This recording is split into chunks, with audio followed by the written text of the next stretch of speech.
And so Kayla, how do you pronounce your name? Is that right? Me? Yeah, how do I say your name? Kayla. Kayla. Could you just tell us who you are a little bit?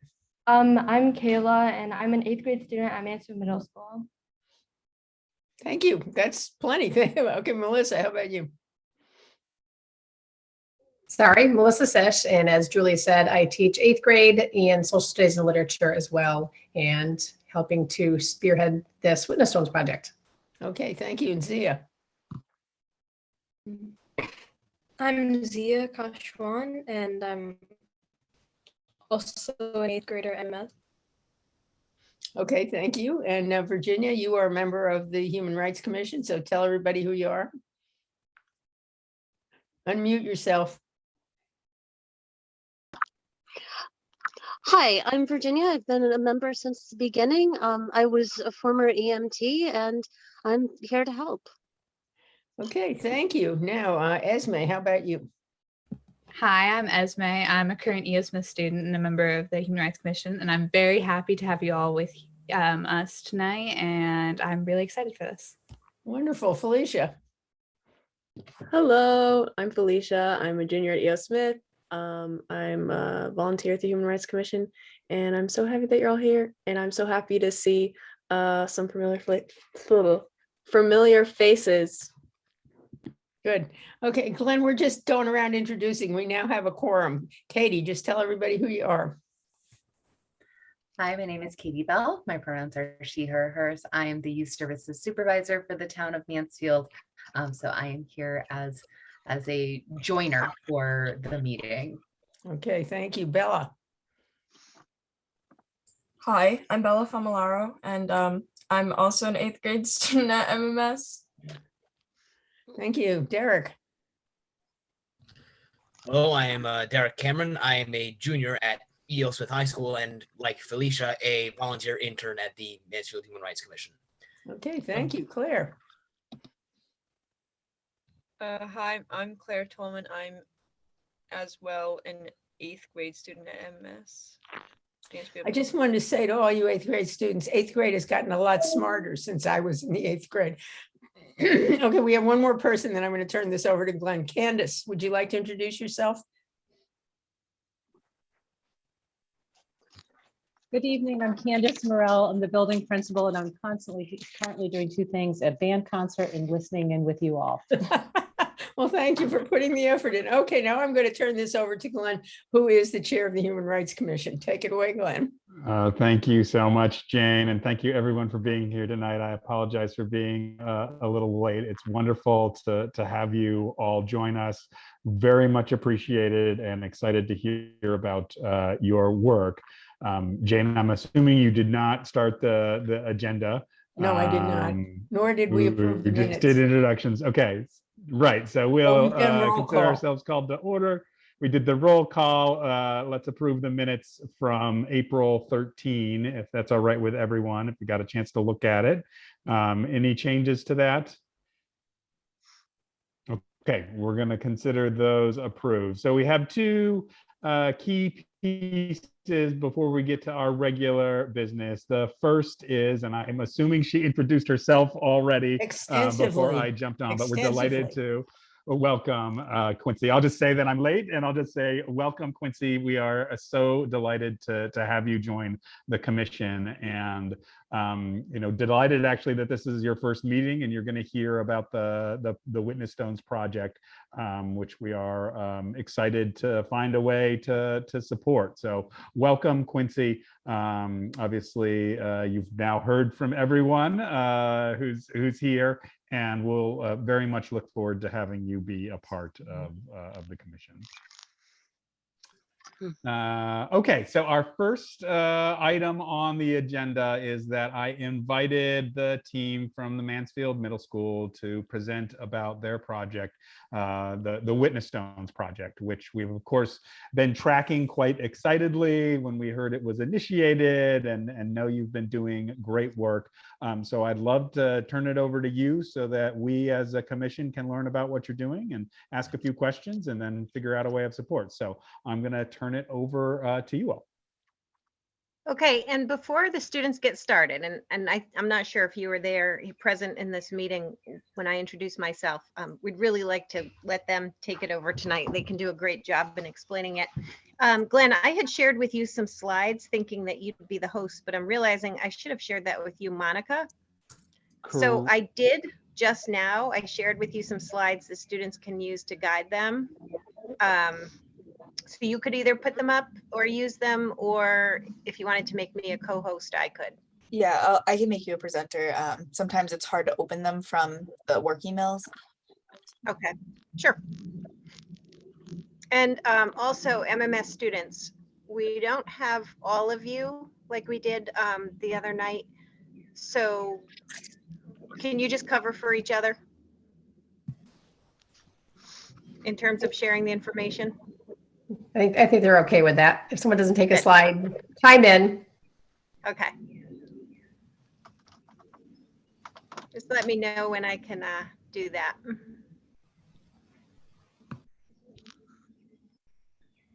It should be all set. Okay.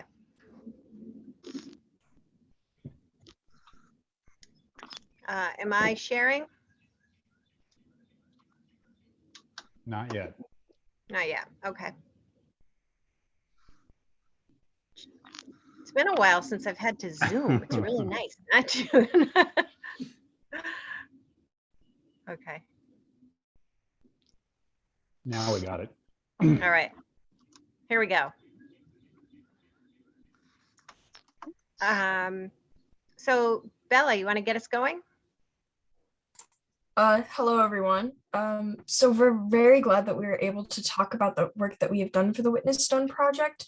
As 8th graders at MMS, we saw this as an opportunity and created projects about Titus and other enslaved people in Mansfield so that we could honor and bring voices to the people that have been silenced all throughout history within our own town.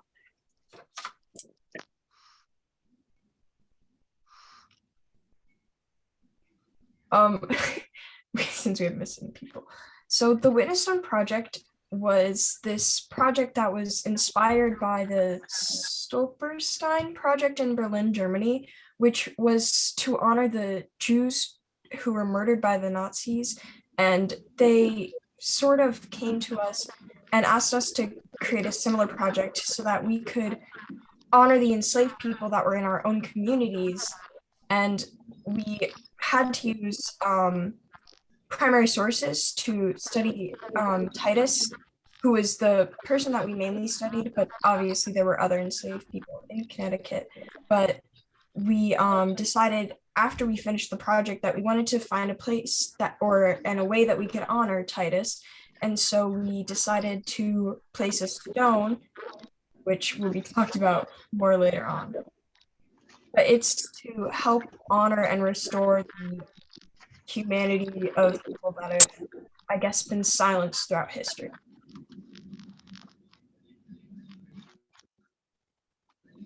And sorry, I'm outside and I'm trying to mute my birds and still share. So just give.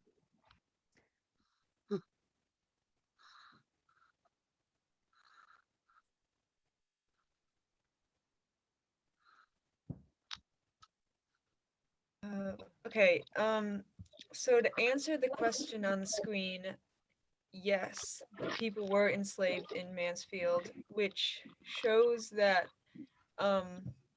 slavery was not just confined to the south parts of the United States, the southern parts, but also was happening in the northern states.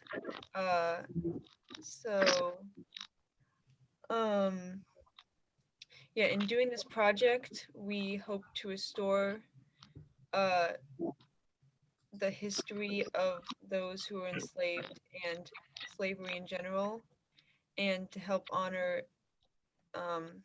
the slaves' humanity and like acknowledge their contributions to the state as well as just everyone.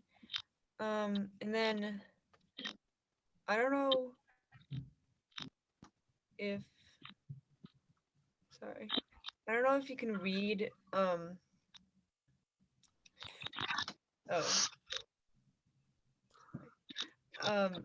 don't know if you can read the document, on the screen, but it is from the Storrs Congregational Church, and it lists names of like local leaders who owned enslaved people. And you might recognize some of the names, such as Shubale Conant from Conantville, and Bassett Ridge Road, as well as Gurleyville. All those people owned all these other people. So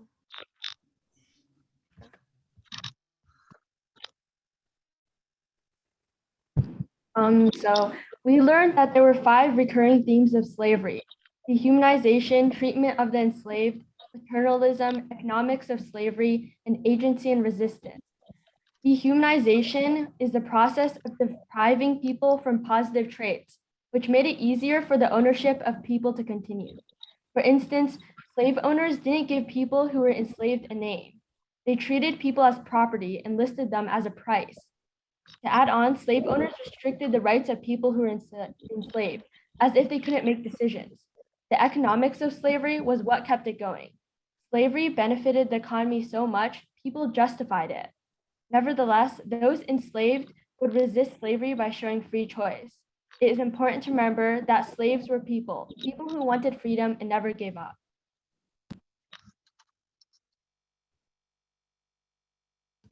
I can cover for this slide. So Titus was an enslaved person in Mansfield, and he was the son of Tobias and Peg, and also had 4 siblings. He grew up doing many jobs like a blacksmith, tanner, and butcher.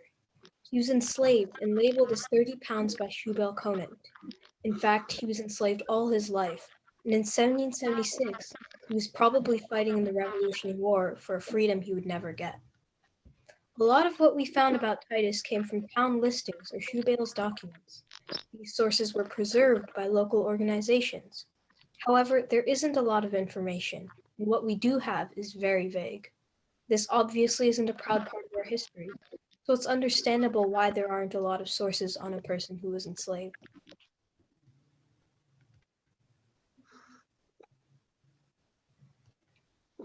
As mentioned previously, Shubale Conant was Titus's enslaver. You may recognize his last name, Conant, from the section of our town called Conantville. Shubale Conant was born in Windham on July 15, 1711, but later moved to Mansfield with his parents. He graduated from Yale University of Law in 1732 and went on to represent Windham in the Connecticut House of Representatives. He was also a judge on the Windham County Court and the Windham Probate County Court. Because he was an important figure in Connecticut, Shubale lived a very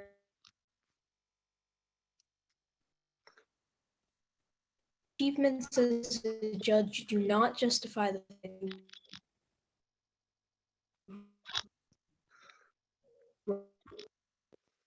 wrong.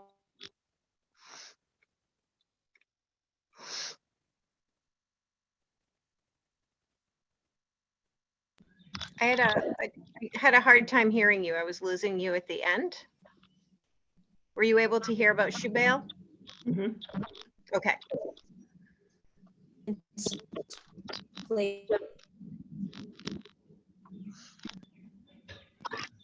think Zia's connection might be a little spotty. Okay. Mia, are you there? Yeah. Okay. I'm just waiting for it to go into present mode. Oh, okay. Here you go. As mentioned, we wanted to honor Titus, so we decided to make a witness stone or have a witness stone for Titus. And an important thing about the witness stone is where to put it. So we all discussed and had a field trip, and the vote was unanimous. We wanted to have the witness stone at the Mansfield Public Library and at the certain place where it wouldn't be overshadowed by the town label and other signs. So we mainly chose the library because of the symbolism it provides, because the library is a place for education to learn and for different perspectives to be seen and explored. People go to the library to like read books and learn, and we wanted people to also see Titus and see his witness stone, so we decided to put the witness stone at the Mansfield Public Library. Okay.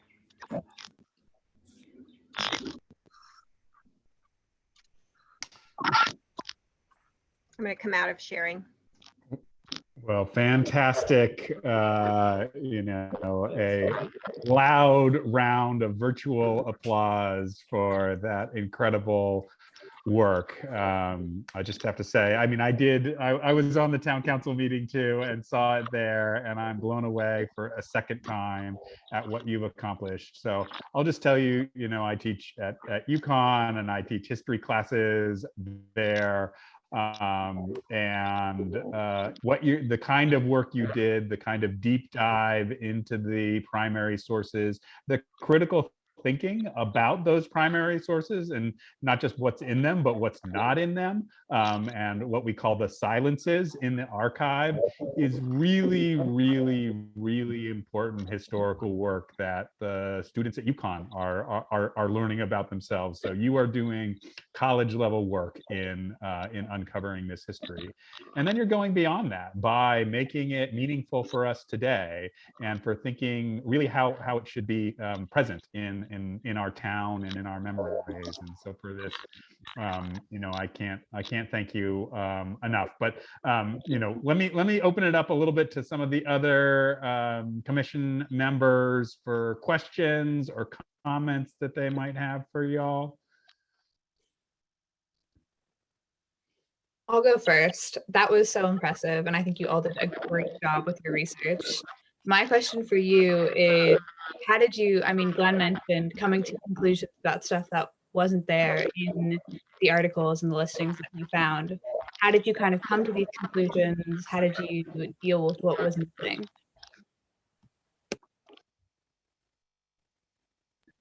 Well, any one of you can jump in. Anyone want to take that? Just unmute Mia. We used a lot of different, like the historical background.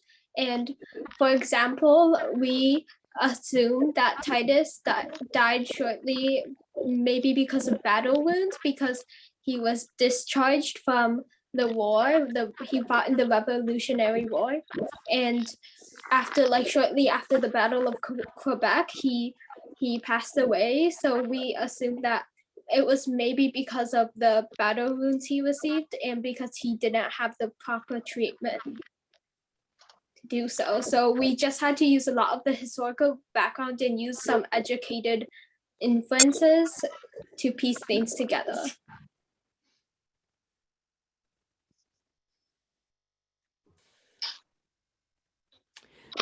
This is just an observation. But I want to say that I love that you chose the library, not only for the foot traffic, but also for the symbolism of it. I think that's absolutely perfect, and I'm really pleased you made that decision. I think it's wonderful.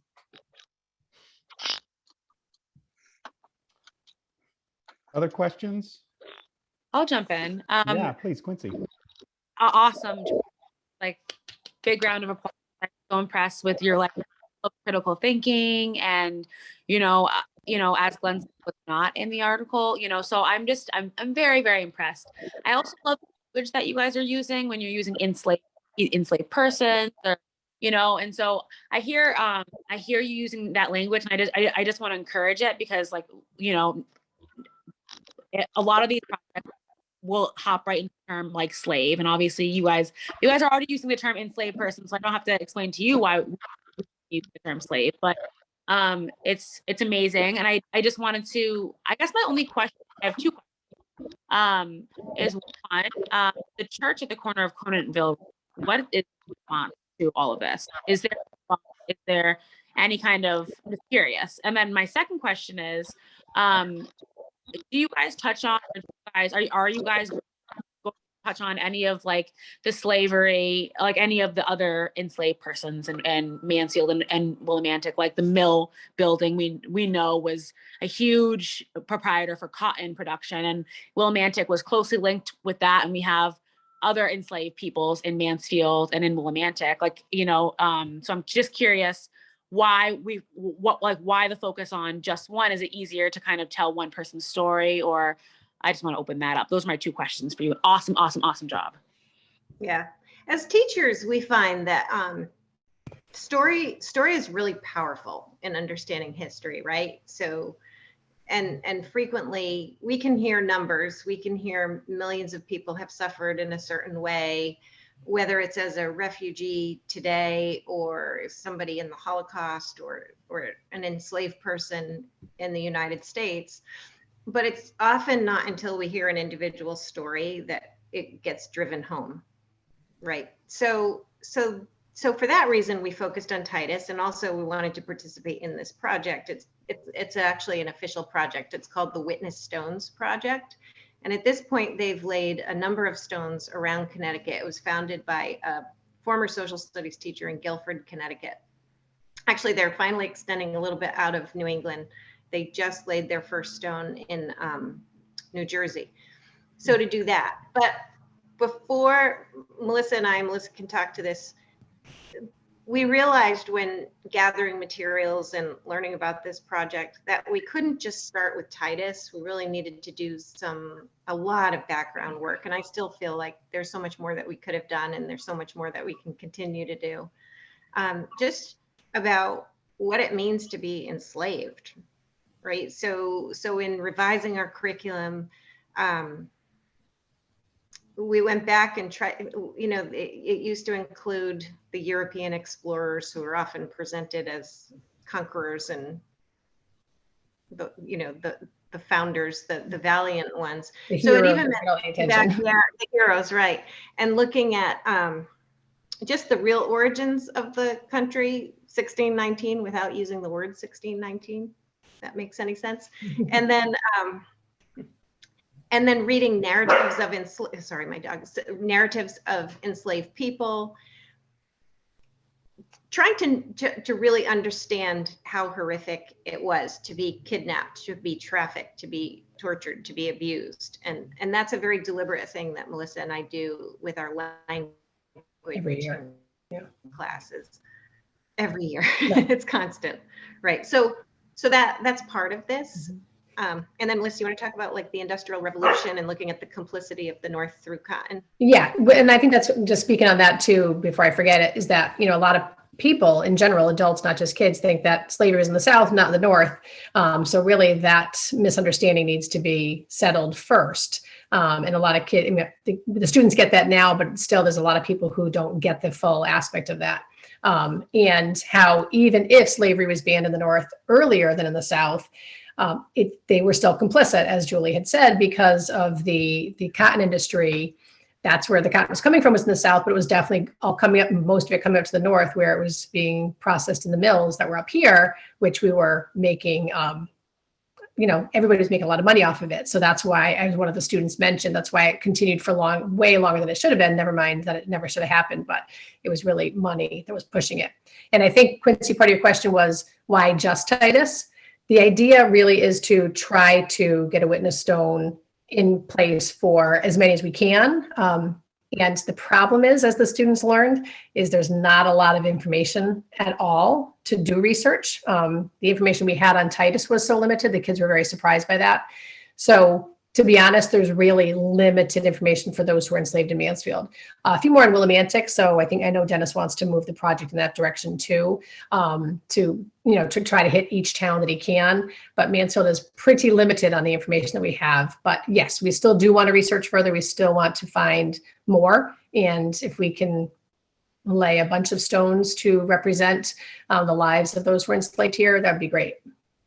Yeah, and as some of the students pointed out, and maybe you can refer to this, the lack of information is part of the story, right? The fact that like Titus didn't even get a last name.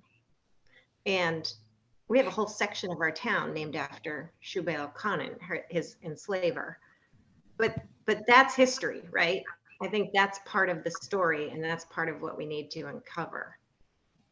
If any students want to speak to that, that'd be great. I would definitely say that, like, while we were going throughout the project, you could kind of make the inferences even with the limited information that we actually had.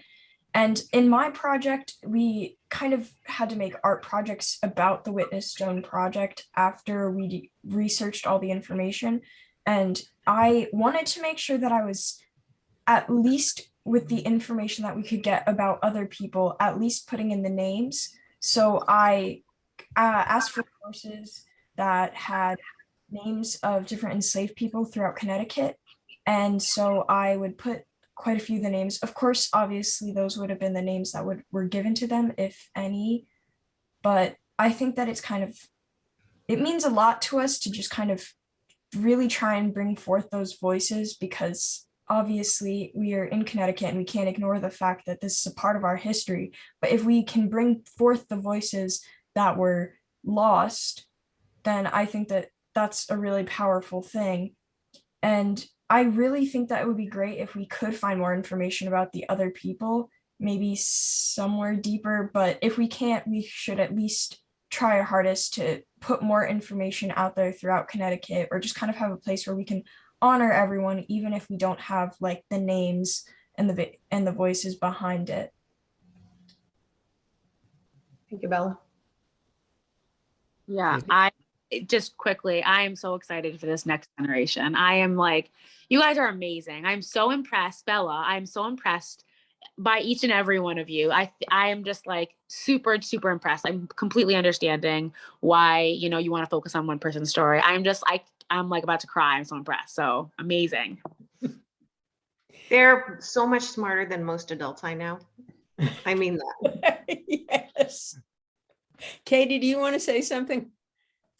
I have a question, because I know we've actually, as this commission, received amazing recommendations from students when they have seen injustices in the world, and they have kind of helped support some of the changes that this commission has gone to town council with, to support changing, the name to Indigenous Peaceful Day in October, to kind of start to rectify kind of that legacy of white supremacy that exists, that y'all uncovered in this, and kind of recognizing that there are very big names who were enslavers in our town and in our community. And I'm curious what you all, as young folks doing this research firsthand, think would be a way that you would want to see that addressed in the future, and if that's part of the project itself, or ideas that you've had come up, and kind of recognizing that those names have first, last, middle, dates of birth, histories assigned to them, whereas Titus has his one name, and what you would want to see as justice done, to look at how we move forward as a community to be better.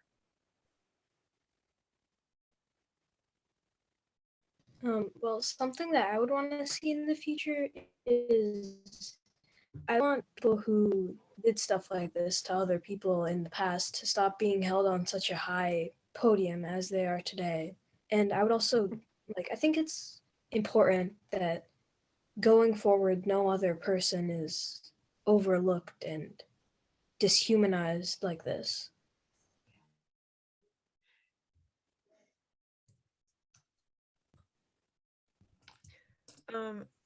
Adding on to what Zia said, I think that the very little information that we can find about like Titus and other enslaved people, I think that should become more accessible to just everyone in the community, so that people can learn about them. And I don't believe that all the information about like people like Shubael, Conan and stuff, that doesn't necessarily need to be like taken down or diminished, but I think that if these other stories are added to it, it like shows the whole picture and not just them.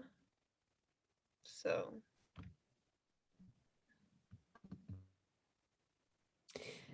Thank you, Claire. That is a very difficult perspective to keep in mind, and it's very, very important. It's such a temptation to just make everybody who enslaved anybody a totally evil human being. And you just jump to that conclusion, and people have to remember humanity, period, everybody's. So thank you. Any other thoughts or comments? I just put a quote in the chat. It's one that the students had referred to earlier, and it's something that they're probably really sick of hearing in class this year because Melissa and I post it everywhere, refer to it frequently, but it comes from a novel by Yaa Gyasi. Mia had recommended it. It's fiction, and in it, one character is a history teacher, and he's instructing his student, and he says, "We believe the one who has the power. He is the one who gets to write the story. So when you study history, you must always ask yourself, whose story am I missing? Whose voice was suppressed so that this voice could come forth? And once you have figured that out, you must find that story too. And from there, you begin to get a clearer, yet still imperfect picture." And I guess that's our goal. So we also invite you, all of you, to attend the placement of Titus's stone at the library on June 13th at 5 o'clock. We'll have a ceremony for the unveiling of the stone. Great. Yes. Thank you. We will definitely put that on our calendars and encourage folks to attend. I guess I have one final question for you all. Our next item of business is to discuss the proclamation that the town will issue in honor of Juneteenth. We last year recommended that the town begin to recognize this holiday and put together a proclamation that set forth the purposes and principles for the reason why we're recognizing it. What it didn't have, though, was a lot of information specific about Mansfield. And I'm wondering if you might make a recommendation to us of what we should think about when we go to write this year's proclamation. Are there things that you think it's really important that we include in that official proclamation that the mayor will sign for this year's Juneteenth celebration?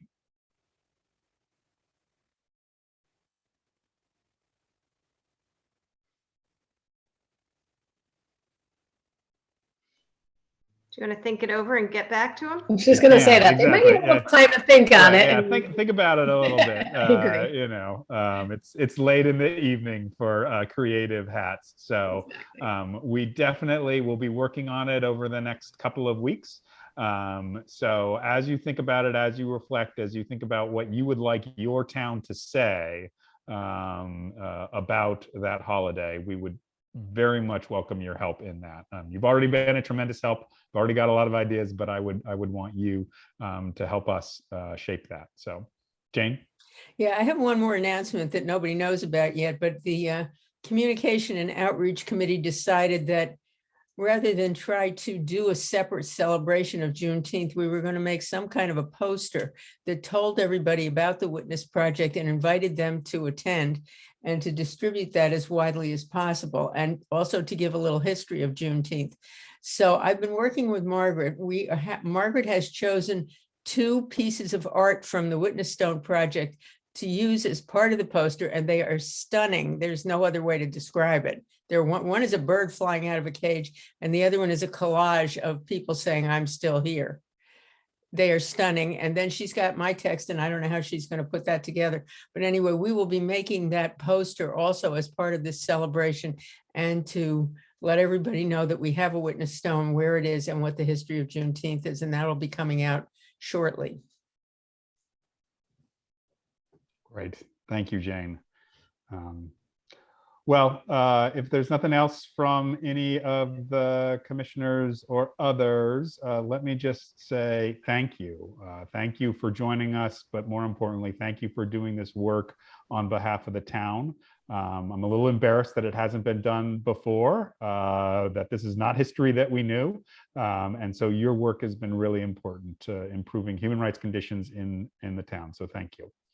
Okay, thank you, Glenn. Thank you, for everyone. having And us. middle school students, thank you. I know I just saw a number of you at the track meet. You probably haven't had dinner yet. Um, I would imagine many of you just got home and logged on, so Yes. go have dinner. Go eat, please. Yes. And thank you for All right. having us. Thank Of you for course, having the of course. students.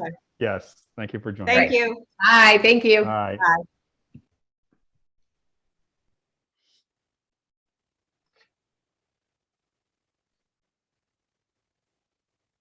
All right. Well, talented household you have, Felicia. That was great. So obviously, I think this has a direct bearing on our work, and I think we'll work to incorporate it into the Juneteenth proclamation. But now we can continue to move down the agenda, and the next item is member reports. So if folks have things to report on their activities, now is the time. Jane. I did manage to write a grant proposal that was acceptable. I don't know if we're going to get any money or not, but I sent it to the Connecticut Foundation to fund a dialogue on racism next year sometime. And I'm waiting for the results, but I worked very closely with a woman who was the grant officer, and she explained to me how to do everything. So it's been submitted. We met the deadline, and now we just have to wait to see if we get any money. Fantastic. If you could share that draft with the commission, it would be great that we can all learn from your experience and the insights there. Jane, thank you for doing that. Yeah, I learned from my experience that every single one of these places is different, but you have to find a person who will tell you what to do, and there's almost always somebody like that, and then you can be successful. But I will do that. Exactly. Yeah, having those relationships is really important. Other reports? Heather? And welcome, by the way. Yeah, sorry I'm late. We had our hooding ceremony at the university, so I was like running. I think it was a week ago now, or 2 weeks ago, we had our state chapter of A1, and we had our seminar. We have 2 seminars a year, and we focused this seminar on transgender healthcare and the things that healthcare providers should know or understand. And we had some wonderful speakers, including somebody from our own town who spoke, and it was really meaningful. So I was glad to be part of that. And Quincy, I'm happy to see you. We've only chatted on Facebook, but I'm happy to see you. Happy to see you too. Great. Well, thank you for that, Heather. Other reports? Katie. Eric, why don't you tell everybody what you did with your discourse program? Well, let's get Katie in here first, and then Derek. Oh, okay. All right. We'll let Derek get ready for that report. Okay. So just updates. Glenn and I were at town council via remote on Monday, and the proclamation passed unanimously for June to be Pride Month in Mansfield. And council was very excited for that to make its return.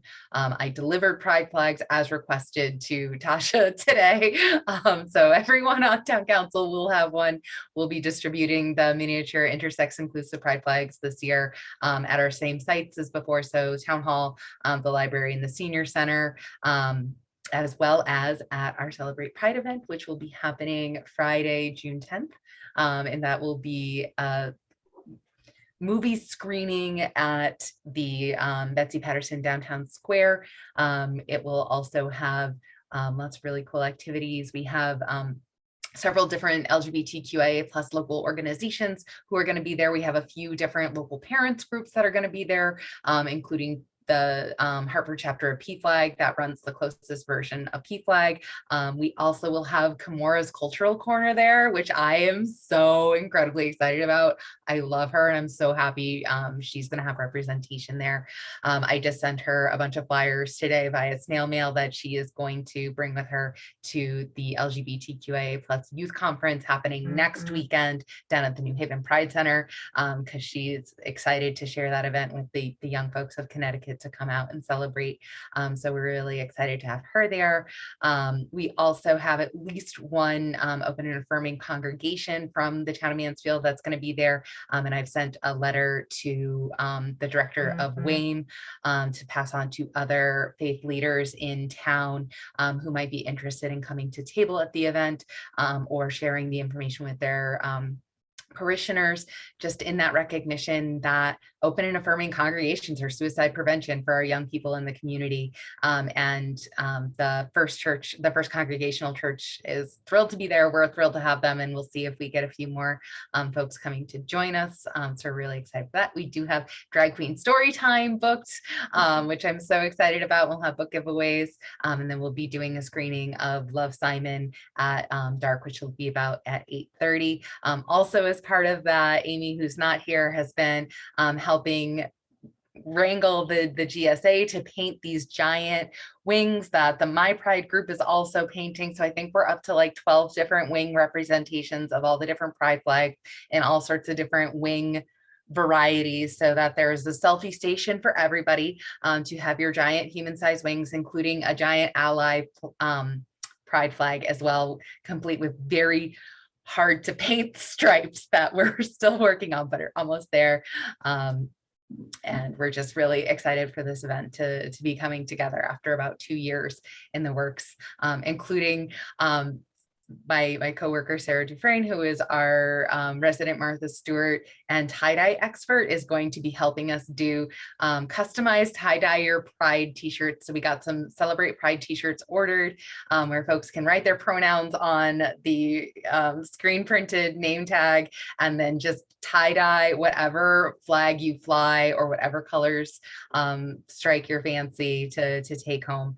So we're so excited this is finally happening and coming together, and like, yeah. That sounds wonderful. Yep. Which congregational church is it? Storrs Congregational or Mansfield? First Church. So the First Church UCC. I don't remember exactly how to differentiate between all of them right now. I think it must be the one on 195 and like Browns. Yes. Oh, okay, good. Yep. It is that congregation has already said, yep, we're in. And then Victoria, the director over at Wayne, is going to put our letter out to anyone else in the community of any faith group who practices open and affirming gatherings to come join us too. Fantastic. Well, that sounds like a lot of work, first of all. So thank you for all the time and energy and love I know you put into this, and we're very excited. And so, obviously Amy's on board helping out as well, but if there's other things that commission members can do, just don't hesitate to ask. If anyone wants to come and hang out and hand out flags and stickers and pronoun pins and candy and bracelets, we'll have a pile of it, and we would love the help. Great. I think that's stuff we can do. All right, Derek. Glenn, wait, I'm sorry, Glenn, are we going to have a table there? I don't think we're planning on having a table, but We should have a table there, right? We if could. you want a table, I know someone who can get you a table. Exactly. So yeah, Heather, why don't you follow up with Katie? Okay. Okay. That would be great. Okay, Derek, how did the dialogue event go? All right, so just as an introduction to the subject, the Deliberation and Discourse project at E.O. Smith High School recently facilitated a series of like classroom deliberations about food insecurity, with an especially with a particular focus. Sorry. With a particular focus on food insecurity within our own community. What we really did at those deliberations, we basically just like discussed the issue, especially as it pertains to this area, but it kind of did delve into some broader areas as well. What we also did was like propose.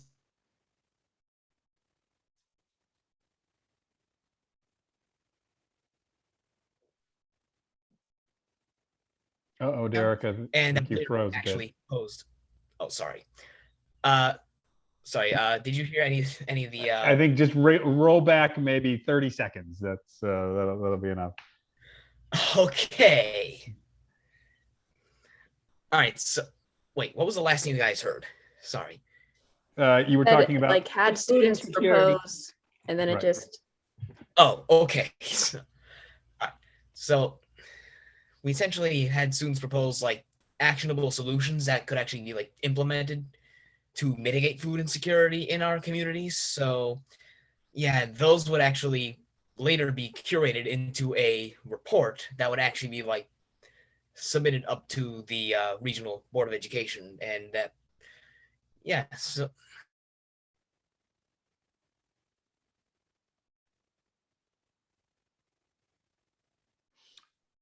your connection is conspiring against you, Derek.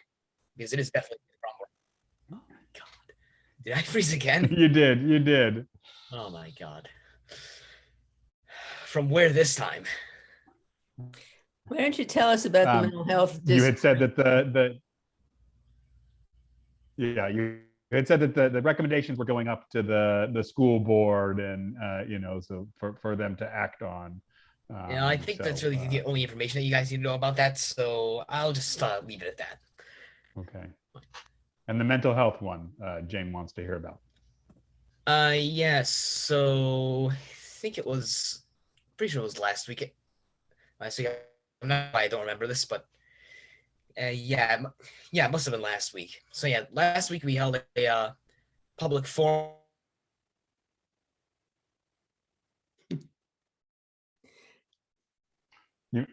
Derek, you might maybe turn off your camera, and that'll lower your bandwidth so it keeps freezing. Oh my God. Oh my. Technology is working against me today. I know. I know. It's like the beginning of the school day today. I've not like been home until maybe about an hour ago. So. All right. Well, we'll give you a break in a minute, but we just a few words about the mental health, because I heard it was great, and I'd love for you to be able to share on the record. Well, yeah, we definitely had a good participation rate. Like from what I've heard, particularly from the other groups that kind of attended, there were a lot of like really interesting and important points that were brought up regarding this issue. And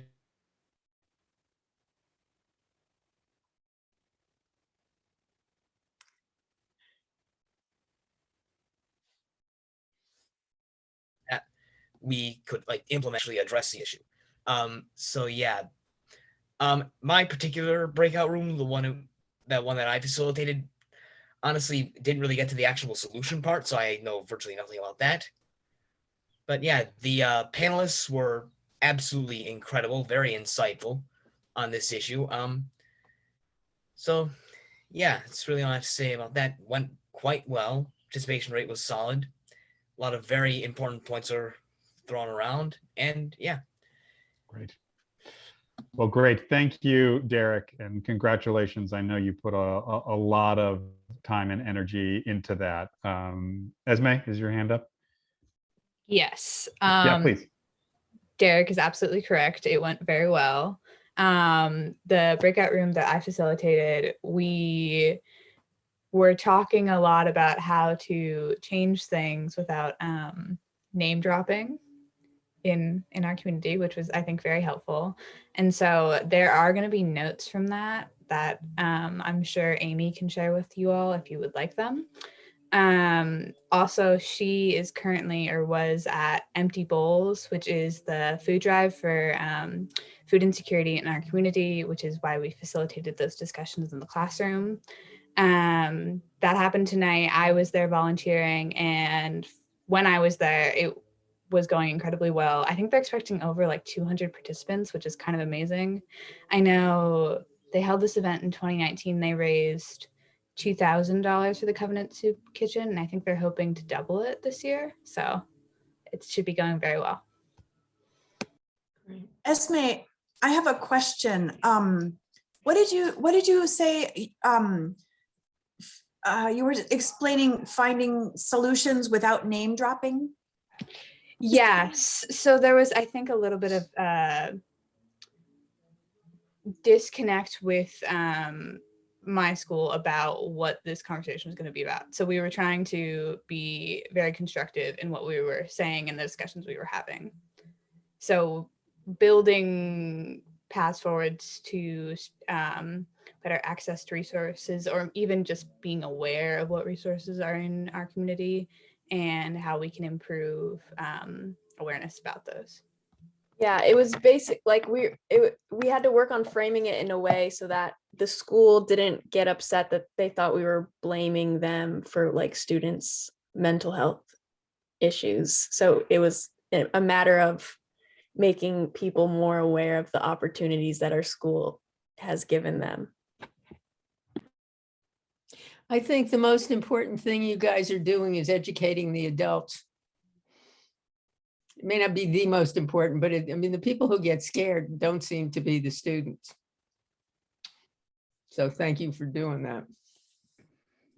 Sounds like the theme of the night. Yep. Great. Other reports? So I've got, so just a couple of things. One, I attended a Zoom webinar by the Community Foundation of Eastern Connecticut, also on affordable housing and their plans to establish a regional affordable housing resource center in Eastern Connecticut. Excuse me. It was attended by a range of folks from all over the area. CFECT is spearheading the funding of this and is eager to see participation by towns from across the region, and is particularly hopeful that Mansfield will play a strong role in the north part of northeastern Connecticut. And so I was the only one from the town on there, although the town manager had been invited as well. And so I think it'll be important for us to play a role in facilitating ongoing conversations there. There's lots of challenges to affordable housing in our region, as we know. Some of them are unique in terms of Mansfield, but most of them are to be addressed regionally, right, and not on a town-by-town basis. So the collaboration seems to be a really important one. The second thing I want to highlight, or really actually ask, is to add a couple of items to our agenda. One is around the date for the next commission meeting. I want to see if we can move it because I'm going to be on vacation and Monica's going to be on vacation. So add that to new business. Is that okay with everyone if we add that? We just have to agree since it wasn't on the one that went. And then the second one, I want to talk a little bit about membership again. I know we have one open seat and then potentially another. So I'm adding, is it okay if we add membership to new business as well? Everybody okay? So that'll be C under new business. Okay, great.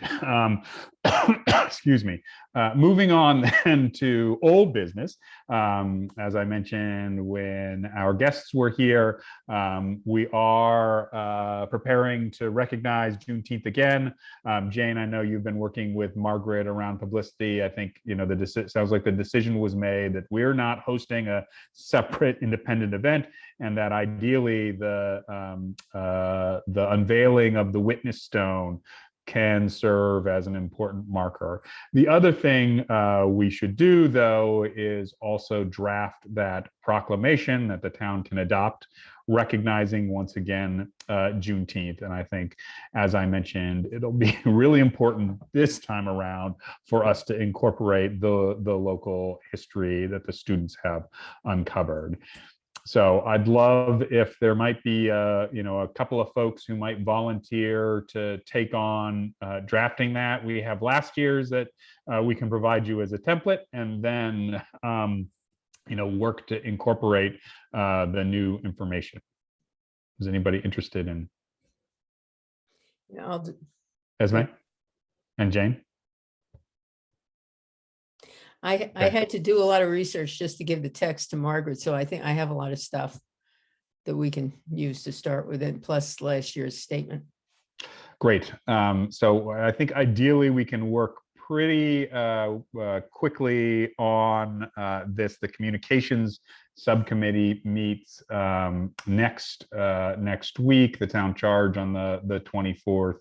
I'm fine, and I guess the town council meetings will be the 23rd and the 6th, the 6th being the last one before the Juneteenth holiday. Is that right, Monica? Do I have those dates?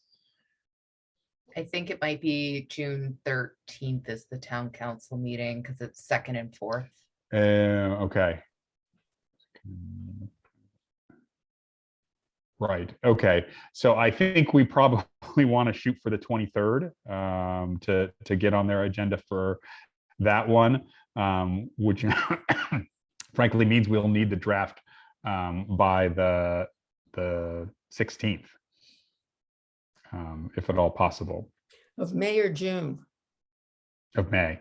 Yeah, okay.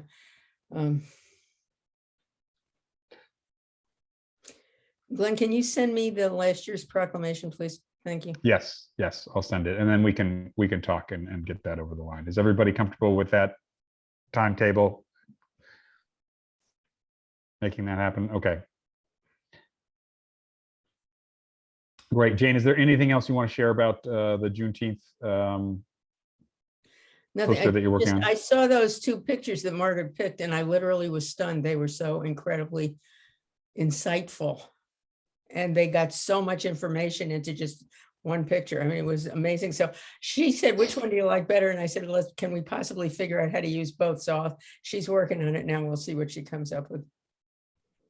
And she's physically going to produce posters. I didn't think she was. I thought we were just going to put them on all the town media, but she's going to produce posters that get hung up in various places. So we'll see how that goes.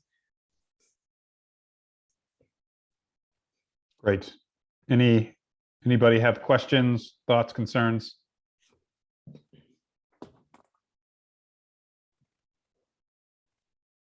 Okay, great. Well, thanks everyone. Then we are on to new business, and this is the first one's an item, Heather, you had requested put on. So I'm going to turn it over to you. Great, thanks. Yeah, I was hoping to speak about this last meeting, and I absolutely spaced on the meeting. But my life is getting a little bit easier. I'm done. I'm graduating with this next. So I am no longer going to be faculty and student and nurse and everything. So that's exciting for me. So I have more mental capacity coming up. So I just wanted to kind of open a conversation about sidewalks and public transportation. I haven't done research about it or, anything formal.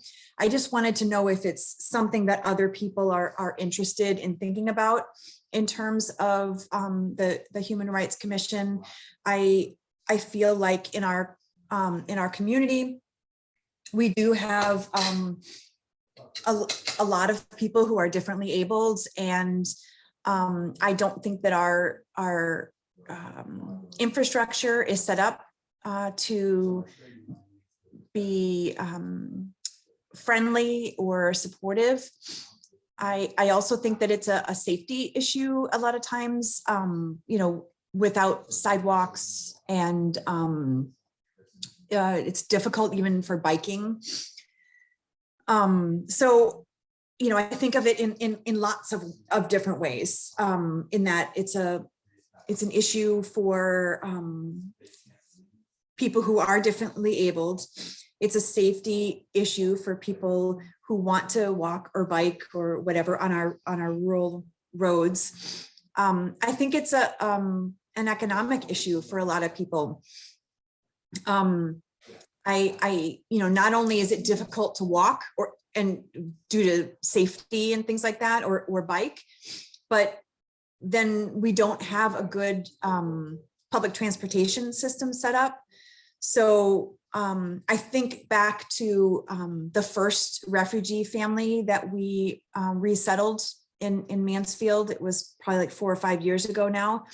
And we thought we were doing the right thing, well, of course, we wanted to do the right thing for them. But what ended up happening was that we put them in a house on 89. And at the time, there wasn't a sidewalk there. Most of 89 doesn't have a sidewalk, but now there is a small portion up to the elementary school. And the father in the family had a mobility issue, and they didn't have driver's license and things like that yet. So it was really difficult to get around for the family. So even to get to 195 to catch the bus that goes, several times up 195 was an issue.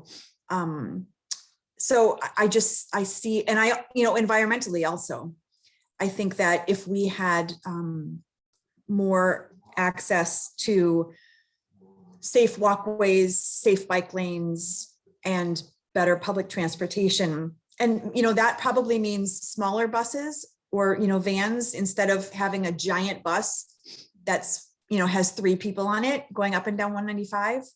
Maybe that's smaller vehicles that go to more places off of the main roads. But anyway, it's just something that really that I have been really upset by, and I think that it limits people also in our community, people who don't have reliable transportation. They're kind of stuck. So it's kind of it is classist maybe, so that's it. I just didn't know if this is something that other people are interested in, or something that we can even think about at all. Katie? I can share with you that transportation has been addressed to town council and by town council a few different times to the Human Services Department, because we are a regional network of transportation. So we go through the Wyndham Region Transit District, the WRDT. So it is pretty limited because we don't have direct control over that. And they've kind of batted around a few different ideas in the past, including do they just contract as the town with Uber, and really have thought about, are there different ways? And I think they've run into a lot of roadblocks around the regionality. And I think the concern isn't going away.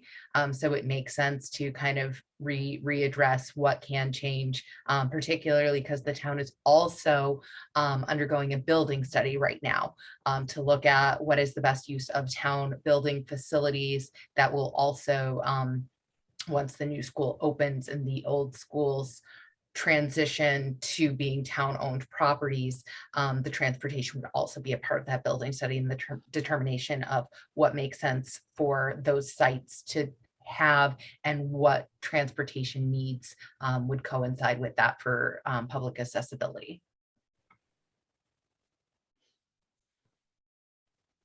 Esme? And as for the sidewalks, this is totally secondhand information. So if anyone was at the budget meeting last night, feel free to correct me. But my parents did go, and they said that someone brought up that there is a part of the budget that was supposed to be sectioned out for sidewalks and for things like that. And what they did is they went back and looked at roads that needed, like, well, A, there's not enough like actual space on the roads, but B, most of them, the issue is drainage. And it's, I think, much more expensive to fully drain and then widen them. And it's something about that in which they don't actually have the money for, even though it was supposed to be allocated for sidewalks. So that is my understanding of it. Thank you, Esme. Derek, did I see your hand earlier? I don't know if you've Have that much to mention here because I don't have that much information on the subject, but this issue has caught my attention before, and I think it's something that at least I'd be interested in. That's really all I have to mention here. Thank you. And Jane? Yeah, I'm very interested in it because it limits so many people and it goes along with affordable housing. And there are regional authorities that are doing both of those things. And I think it would be good for us to bring it to the attention of the council again as a matter of concern. But I don't think we can do much about it because everybody else is in charge of it and it costs millions of dollars. But I think it wouldn't be a bad idea at all to bring it up and say, we think this limits human rights and human well-being in this town and we need you to pay attention. That I think would be a good thing to do. Right, thank you, Jane. And I'll just say, I mean, I think it may be worth doing a little educating of ourselves on the issue, and I think it may be worth talking to DPW, the folks who are in charge of our streets and highways. I know Virginia Walton worked on a piece of the transportation question a couple of years ago, particularly around equity. And so Virginia might be a good person to speak with too. And then as we did with the survey, if there's an opportunity to gather community feedback, I mean, it may have already been gathered, so it's worth asking around if that data is out there and we can look at it, what people's experiences have been, and to confirm whether there are particular areas or particular populations who've experienced those challenges. I think this would be a good issue for us to dig in on. So really it's about folks who would like to begin that process of, gathering that information and bringing it back to us so we can educate ourselves. Katie? I was just going to say, for additional resource and education, Pat Schneider, the Human Services Director, my boss, would be a good historian of what has been raised so far, what solutions have been potentially already deemed unviable, as well as kind of the structure of working as a regional transportation district. So she would be a good person to potentially invite here to give us that kind of background and history. Great suggestion. Yeah, Pat is a great resource. So Heather, you just said you had more energy and mental space now. Would you mind helping us kind of guide this this process a little bit? Yeah. Why don't I I'll look into kind of just in general, like some background about why this is a human rights issue, just like some general, not pertaining to Mansfield in particular, just like educational background stuff. And then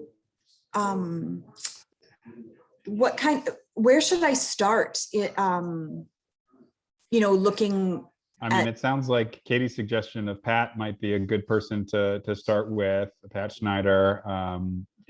I've also, at several of the town meetings where this has been discussed, I've heard the DPW folks refer to the complete streets design standard as a kind of important benchmark. I don't know anything about complete streets, but it seems to me there might be some literature out there that could help guide an understanding of what that is. Isn't it an appropriate standard? If it is, how are we faring? What are the challenges? All of those things. So. All right. Katie, do you want to see if she would come to a meeting and just give like some background information, or do you think it would be better if I contacted her and gathered the information then reported for her? I think either could work. I know she has some time off coming up in July for a family event. But I don't know what her exact schedule would be. And I also know one of our agenda items is looking at shifting the June meeting. But I think you could reach out to her directly and, either decide what made the most sense for you to get information or invite her to pop on for Zoom. Okay, great. So Glenn, I'll do that. I'll reach out to her and then I'll let you know, what she says. Great. Awesome. Thanks for raising this, Heather. Yeah, and thanks for being interested, everybody. Yeah. Okay, so then we just have our last two recent addition items. So one is the calendar. So our next meeting was scheduled or is scheduled for Wednesday, June 8th. And I think both Monica and I are going to be out of town that day. So we thought maybe we would try and reschedule for the following week. Perhaps I know the communications subcommittee meets on the 15th, and we could maybe turn that into a full commission meeting and kind of combine the issues that way if folks thought that might work. Could also look at Tuesday, Thursday. Folks have thoughts on what might work? My schedule is going to be very tight for the next 2 months, but if we do it on the meeting date for the outreach committee, that would be the easiest thing for me. Me as well. Would that work if we shifted to the 13th and just make those two overlap? I won't be able Monica? to attend, but I'm not a member, so I don't count towards quorum. Monica? Just wanted to double check. What time do those meetings start? Are we starting earlier then? I don't remember. I think that I have it on my calendar as 7. 7, but yeah, I think we made everything It 7. might have moved. Yeah, I think so too. So what was that? June 13th or 15th? 13, 1-3. No, Wait, sorry. Yeah, you're right. 15. Yeah, my bad. I'm spreading misinformation. I apologize. Yes, Wednesday, June 15. I will be out of town, but it seems like everyone else can, so I can catch up with minutes or, Okay. Okay, so let's go ahead then and shift it to the 15th, not the 13th, at 7 p.m. Okay. All right. Excuse me. Thank you, everyone. And so the last item that I added was around membership. As I said, I think we have one open seat. I know we had Reza who was interested, and I don't know if he's submitted an application yet. I know they just got done with their term at UConn, so he may be picking his head up now and be able to apply. But I still think, we should continue to recruit into that actively. The other announcement, though, I have that bears on membership is that I have, as of last week, accepted a new position at a university in California. So I won't be able to serve on the Mansfield Human Rights Commission after this summer. So I'll plan to be here through our July session. But after that, I got to pack up some boxes and and try and sell a bed and breakfast. If any of you are interested, let me know. But I just want to say it's been an incredible honor and pleasure to serve on this with all of you. I'm not going anywhere too soon, but I wanted to let you know now, in part because, I think it's a good time to think about, making sure that this is a robust, active, engaged group, as you all are, and to build on strength. So as we go forward over the next 2 months, please let me know. If you've got ideas, I'll be actively trying to recruit folks as well, and enjoying the last couple of months that we have to work on this together. So Congratulations. thank you. Where in California? So UC Santa Cruz. So this is actually where I did my undergraduate. So actually, it's where Mia and I met, and so we're going home in a lot of ways. And we're all invited, right? Oh, of course. Yes. No, you need to come on a fact-finding mission to Santa Cruz. I have to look at their sidewalks, clearly. You do. Yes, exactly. Yeah, it's cutting edge sidewalk technology out there. So. Well, I always tell people, when you're moving, the thing to do is to have a moving party. You don't have to pack everything on your own. You offer pizza and drinks, and then we all do the work. So. Well, that is a stroke of genius, Heather. And in fact, we are planning a party. We won't put you to too much work, but we may, force you to take, something and carry it away, so we don't have to get rid of it or move it. So you can all mark your calendars for July 2nd if you're going to be around, and we'll be having folks over. And if not, we'll obviously, even if you are, we'll find times to get together as well. So. Can I just say something lest it go unsaid? And that is, this whole commission was Glenn's idea. And it really needs to be acknowledged that there wouldn't be a Human Rights Commission without him. And so I want to thank you very much for everything you have done. Starting things is very difficult. So thank you. Thank you, Jane, but I can't take all of the blame for all of the havoc that we've wrought. I think it's been a group effort through and through, making trouble in this town. So good trouble. Mm-hmm. All right. So now that that's out there, looking forward again to continuing to work with you all and figuring this out. So we don't, I believe, have any communications.